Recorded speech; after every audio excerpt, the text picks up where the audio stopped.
କାହିଁକି କ'ଣ ପାଇଁ ଅପେକ୍ଷା କରିଥିଲୁ? ତମେ ଆସିଲେ ମତେ ଭଲ ଲାଗୁଛି ଆଉ ମତେ ଯୋଡେ ଖାଇବାକୁ ଦେଲ ମଧ୍ୟାହ୍ନ ଭୋଜନ। ଆରେ ମୁଁ ଆସିଲିଣି ମତେ ଦିଅ। ଆରେ ସରକାର କେବଳ ଆମ ପିଲାମାନଙ୍କ ପାଇଁ ଦେଉଛନ୍ତି, ତମମାନଙ୍କ ପାଇଁ ଦେଉନାହାନ୍ତି। ତମେମାନେ କାହିଁକି ଦୌଡ଼ିକି ପଳେଇ ଆସୁଛ ଖାଇବ ବୋଲି? ଏ ଦିଦି ତମେ ଜମା ଭଲ ଲୋକ ନୁହଁ ଆଉ। ପାଣ୍ଡା ଭିତରୁ ତମେ ଭଲ ଲୋକ ବୋଲି ଆସିଲେ ଯୋଡେ ଖାଇବାକୁ ଦିଅନ୍ତ ବୋଲି। ଦେଖିଲା ବେଳକୁ ତମେ ଜମା ଭଲ ଲୋକ ନୁହଁ। ମୋ ଦିଦି ବି ଏମିତି କହନା ତୁ। ଦିଦି ମୁଁ ସେପଟକୁ ଯାଉଛି, ଯାହା ପଡିଥିବ ସେପଟେ ଖାଇଦେବି। ତମେ ଯଦି ନାହିଁ ତେବେ ମନ ଦୁଃଖ କରନି।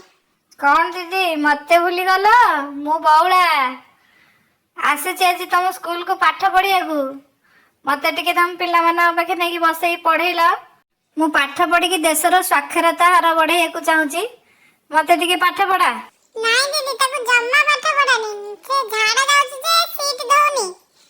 ଆଉ ଗୋପଳା ପଳା ଲାଗିଛି ତା ଗାଣ୍ଡରେ, ତାକୁ କଣ ପାଠ ପଢେଇବ? ମତେ ପଢେଇବ ହେଲା। ମୁଁ ତମର ବେଶୀ ଗଲା ବର୍ଷର, ତମେ ମତେ ପାଠ ପଢେଇବ, ତାକୁ ନୁହଁ। ଯାବେ କହିଲା ମତେ ପାଠ ପଢେଇବ, ତାକୁ ନୁହଁ। ମୁଁ ଯାଉଛି ଶୋଇବି। ମୁଁ ଗୋଟେ ବୁଲି ବୁଲିକି ହାଲିଆ ହେଇଗଲାଣି। ମତେ ସେ କ୍ଲାସ ରୁମ ଭିତରେ ପୁରେଇ ଦଉନାହାନ୍ତି, ବାଡେଇ ପଡୁଛନ୍ତି। ମୁଁ ଯାଉଛି ଏଠି ଶୋଇବି।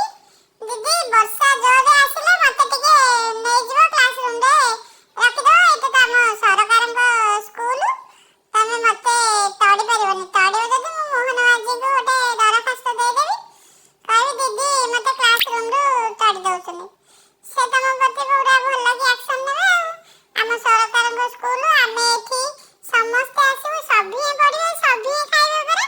ଆମେ ଖାଇବୁ, ଆମେ ପାଠ ପଢିବୁ, ଆମେ ଏଠି ରହିବୁ, ସବୁ କରିବୁ ହେଲା।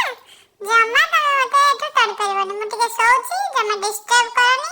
ତମେ ତମର ଯା ପିଲାଙ୍କ ପାଖକୁ। ବର୍ଷା ହେଲେ ମୁଁ ଧାଇଁକି ଯାଇକି ତମର ପାଖେ ବସି ପଡିବି। ହଇରେ ତୁ ତ ଭାରି ଚାଲାକଟା। କହିଲା କ'ଣ ନା ବର୍ଷା ହେଲେ ଯାଇକି ତମ ପାଖେ ବସି ପଡ଼ିବି। ହେଇଠି